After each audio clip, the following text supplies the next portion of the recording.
साहब, बांसवाड़ा डूंगरपुर का आदिवासी अंचल में राहुल गांधी का जो मैंडेट है, जल जंगल जमीन को लेकर के जो लगातार हुंकार भर रहे हैं, वहीं से आपने जो है वो अपनी कांग्रेस को मजबूत करने को लेकर के आपने बांसवाड़ा डूंगरपुर को चुना है। क्या है आपकी ठोस रणनीति, किस तरीके से आप यहाँ पर मजबूती के साथ में? पहली बात तो इस सरकार के कार्यकाल का आधा समय पूरा हो गया और 2.5 साल के इस कार्यकाल में इतनी जल्दी और इस कदर सरकार ने विश्वास खोया है, अपना इकबाल खोया। और मैं इसलिए बोल रहा हूँ कि पूरे प्रदेश में आप कोई जिला देख लीजिए, अभी हाल में जो घटनाक्रम हुआ प्रसूतों का, इतनी महिलाओं बच्चों के साथ, जो चाहे बीकानेर हो चाहे बाकी ज़िले हों, शिक्षा व्यवस्था, स्कूलों की छतें गिर रही हैं, हाई कोर्ट के लताड़ के बावजूद भी सरकार ने अभी तक कोई कमिटमेंट नहीं किया।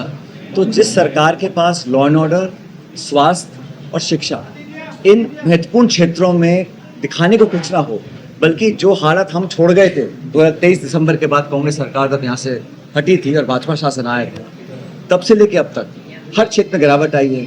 और मुझे बड़ी चिंता होती है जब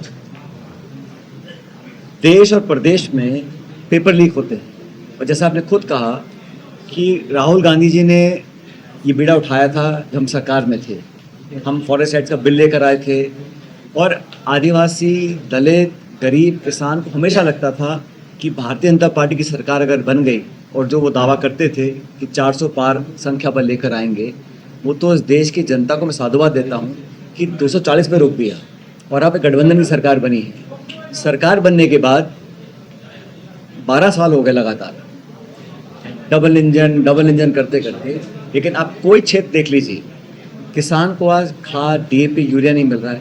व्यवस्था बहुत चिंताजनक है। और आप सब जानते हो कि इस सरकार के शासन में आने के बाद लगातार जो संवैधानिक संस्थाएं हैं उनको नीतिगत तरीके से खोखला किया गया है। आज निर्वाचन आयोग की विश्वसनीयता पे बहुत बड़े सवाल हैं, पेपर लीक हो रहे हैं, बच्चे आत्महत्या कर रहे हैं और शिक्षा मंत्री इस्तीफा नहीं दे रहे हैं। राजस्थान के अंदर स्वास्थ्य के हाल, अस्पतालों के हाल, जो पूरा प्रणाली है, व्यवस्था है, वो चरमरा गई है।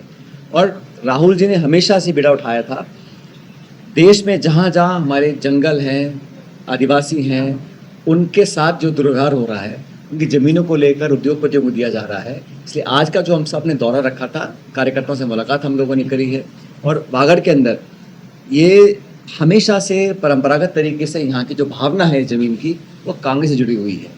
ये बात सही है, हम सरकार में नहीं, लेकिन आज हमारा पार्टी का कार्यकर्ता, जो राहुल जी का जो एक मूल मंत्र है, जल जंगल ज़मीन को हमें बचा के रखना है, तो कानून हमने जो बनाए थे वो संरक्षण के बनाए थे। ये लोग बना रहे हैं दोहन के और शोषण के। और आज जो युवा वर्ग है हमारा, और खासकर आदिवासी भाई बहन है, वो अपने आप को वंचित मानते हैं। उस पूरे सिस्टम को बदलने के लिए आज से ही हम लोग तैयारी कर रहे हैं। और कांग्रेस पार्टी मजबूती से, लोकसभा चुनाव में हमारा प्रदर्शन बहुत बेहतर रहा था और अब हम सब चाहते हैं कि जो 2.5 साल बचा है, इसमें सरकार के जो लंबी गहरी नींद में सोई हुई है, उस सरकार को जगाना होगा। और राहुल जी का, खड़गे जी का, कांग्रेस का जो संदेश है युवाओं के प्रति, किसानों के प्रति, आदिवासियों के प्रति, उसको घर घर हम लेकर जा रहे हैं। पायलट साहब, मुख्यमंत्री भजनलाल शर्मा अपने विधानसभा क्षेत्र में न तो जिला प्रमुख का चुनाव करा पा रहे, न प्रधान का चुनाव करा पा रहे। चुनाव को लेकर के क्या रणनीति? ये सरकार बहुत लंबे समय से बोलती आई है, वन नेशन वन इलेक्शन। अब नेशन तो वहीं का वहीं है, लेकिन इलेक्शन नहीं करवा रहे। ना तो चुनाव हो रहे हैं छात्र संघ के चुनाव, यूनिवर्सिटीज़ के, कॉलेजेस के, ना पंचायत के, ना शहर के। और हाई कोर्ट के डांटने के बाद हाई कोर्ट ने बेइज्जत किया सरकार को, नोटिस दिया, उसके बावजूद भी बहाने बनाकर चुनाव टाल रहे हैं। क्योंकि हकीकत वो जानते हैं, जैसे चुनाव होगा जनता को अपना रुख दिखाने का मौका मिलेगा और भारी बहुमत के साथ कांग्रेस जीती है चुनाव। वो चुनाव से डर रहे हैं, इसलिए इतने लंबा समय, संविधान में लिखा है कि 5 साल में आपको चुनाव कराने हैं, बावजूद उसके हाई कोर्ट के इंटरवेंशन के बाद ये सरकार अपने पैर खींच रही है। सरकार बैकफुट पर है और इस सरकार के अंदर सिर्फ मंत्रियों को बैलेंस कैसे करना है, दिल्ली के आदेश की पालना कैसे करनी है, और पूरा जो तंत्र है वो अधिकारी चला रहे हैं। आज भी जहाँ प्रशासक लगे हुए हैं, उनको क्या मतलब आम जनता से, गांव गरीब से। और जो जनप्रतिनिधि होता है, सरपंच है, प्रधान है, प्रमुख है, वो एक सेतु होते हैं जन कल्याण कराने के लिए, जनता की मांग और उनकी जो उम्मीदें हैं धन संसाधन बजट कैसे वहाँ पहुँचना है। अब अधिकारी हैं, शहर में सफाई नहीं हो रही है, जगह जगह मैं इस हालात में राजस्थान चला गया है कि सिर्फ प्रचार हो रहा है अखबार में, टेलीविज़न में, सोशल मीडिया में, और कमान किसके हाथ में मालूम नहीं पड़ रहा है। इतने सारे सत्ता के केंद्र बन गए हैं और मंत्रिमंडल तो छोड़ दीजिए, विस्तार कब होगा नहीं होगा, लेकिन यही पता नहीं कि ये सरकार किसके नेतृत्व में चलेगी। क्योंकि अभी जो मैं देख रहा हूँ कि एक तरह से अपने आप को सुरक्षित करने की चालें चली जा रही हैं। और सबसे बड़ा मुद्दा, अयोध्या में राम मंदिर बना सुप्रीम कोर्ट के निर्णय के बाद। अब वहाँ जिन लोगों को उस मंदिर के निर्माण की, उस मंदिर के रखरखाव की, उस मंदिर को चलाने की और ट्रस्ट और संसाधन पैसा इकट्ठा करने की जिम्मेदारी दी थी, और ये वही बात बोलते थे, ना खाऊंगा ना खाने दूंगा।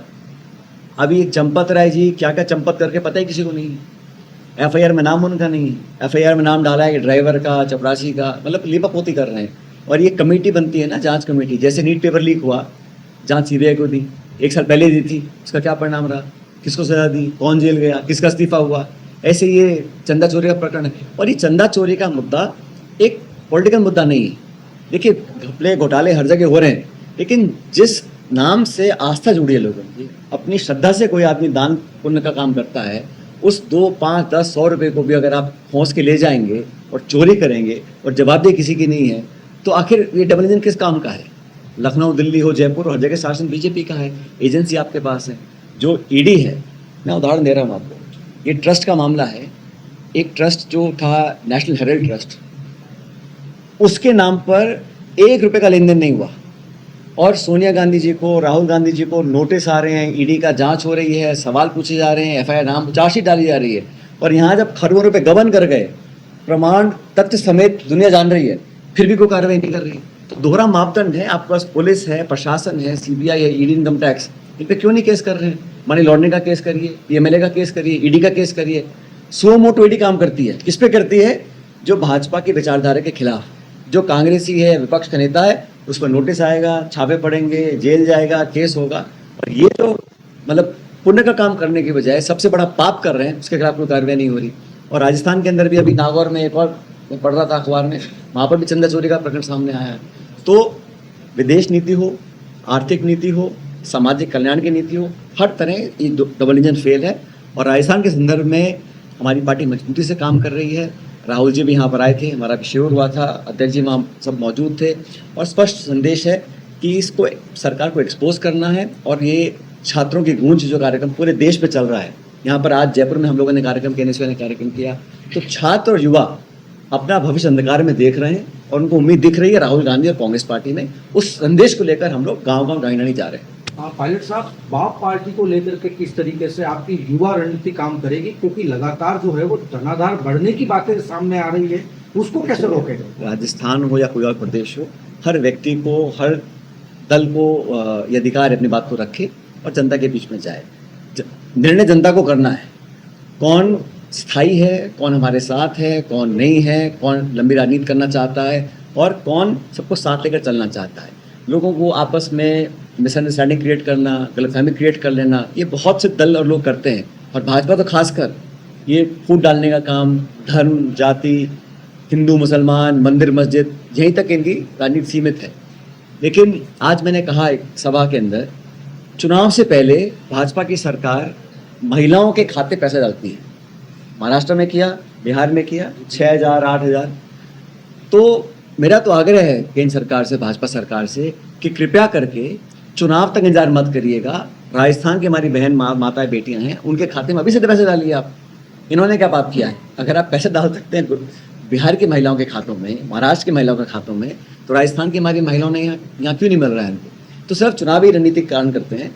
जहाँ तक आपका सवाल है, हम लोग अपनी पार्टी को मजबूत कर रहे हैं और हमारी पार्टी बहुत मजबूत। राजस्थान में मुझे फ़ख्र है कहते हुए कि हम सब नेता मिलकर काम कर रहे हैं, और जो हमारा नेतृत्व है, चाहे वो प्रदेश का हो, देश का हो, खड़गे जी, राहुल जी, हमारे यहाँ प्रदेश में CLP, PCC इंचार्ज, हम सब मिलकर काम कर रहे हैं। हमारा लक्ष्य ये है कि भाजपा को एक्सपोज करना है।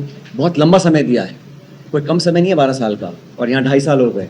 बार बार मौका देने के बाद भी हर मोर्चे पर सरकार फेल हो रही है। जवाबदेही तय होगी, जनता के हाथ में इतनी ताकत है कि बड़ी बड़ी सरकार गिर जाती हैं, पलट जाती हैं, और कांग्रेस ही वो चेंज है जो जनता चाहती है आज। अच्छा, राजस्थान में जब भी भाजपा प्रदेश अध्यक्ष प्रभारी जो राधा मोहन दास अग्रवाल है, वो सचिन पायलट को टारगेट करते हैं, क्यों करते हैं? क्या लगता है उन्हें कि सचिन पायलट का लगातार जनाधार बढ़ रहा है? नहीं, ऐसा है। बस पूरी पहली बात राजस्थान तो जिन सज्जन पे आप बात कर रहे हैं,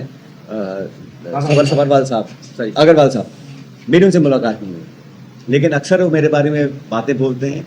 क्यों बोलते हैं, किस लिए बोलते हैं, इस सवाल आप उनसे पूछिए, कि मेरी कभी उनसे मुलाकात हुई नहीं ना मैं उनसे कभी मिला हूँ। लेकिन वो मुझसे विशेष प्रेम रखते हैं, ये बात में जानकारी नहीं आई।